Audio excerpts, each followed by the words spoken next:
Hello, Jessica Amir here for the Finance News Network with Nuheara co-founder and CEO Justin Miller. Justin, thanks for coming. Thanks for having me. So first up, for new investors, just give us a quick introduction to Nuheara. Nuheara is about developing game-changing hearing solutions that are both accessible and affordable.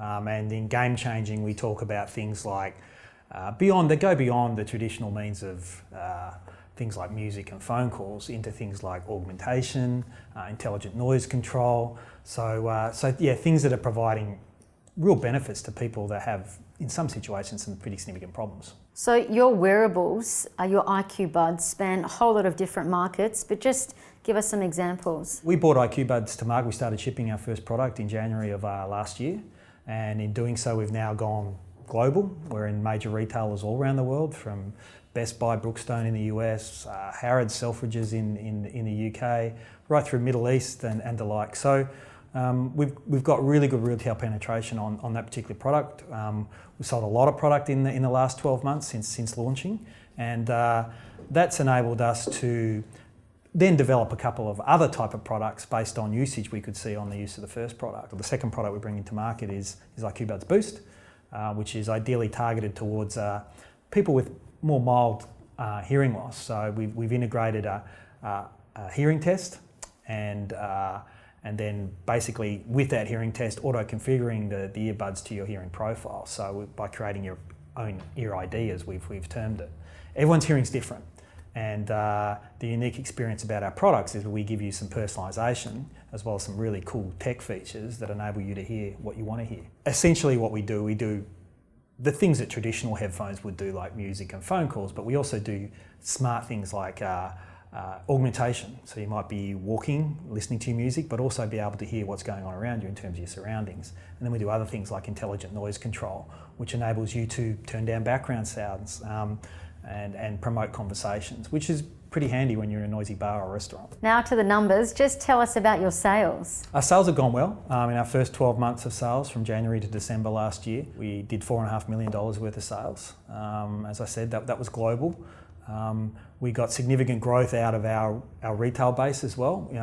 July last year we had only 40 brick and mortar stores. By Christmas we had 1,500 around the world. So we're going about growth the right way. We're getting that growth, but importantly, we're building a foundation to ensure that we get growth on growth. And speaking about growth, maybe you can tell us about the tailwinds that are making audio devices or audio assisting devices more accessible. There's a lot that's happening in the hearing space today, which is sort of seen as gravitate towards hearing healthcare, more so than the headphone side of the market.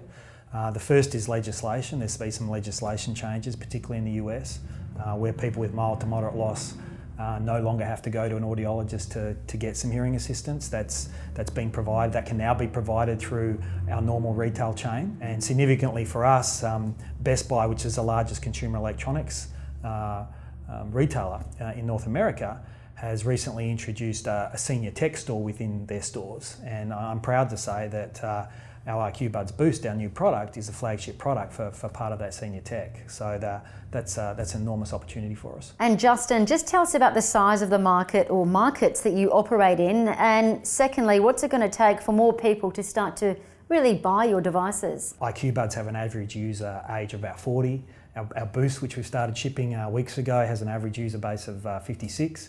And the Live IQ, which we introduced to market, will introduce into market in September of this year, is targeted for that younger sub-40 category that's more into lifestyle and activity-based situation. From a healthcare perspective, there's broad appeal across all those different generations, and we have a product that suits each of those. And last but not least, Justin, why should investors be adding Nuheara to their portfolio? We've touched on some of what's happening in the hearing healthcare space today. Retail's changing, legislation's changing, form factor's changing. I mean, how many people do you see with things on their ears today? And Apple have actually made it really cool to have wireless things in your ears as well. So for us, there's a number of things that have happened at the same time, which is perfect for us in terms of creating a global need for products like ours. Perfect, it's all coming together. Justin Miller, thanks so much for the update. Appreciate it, thank you.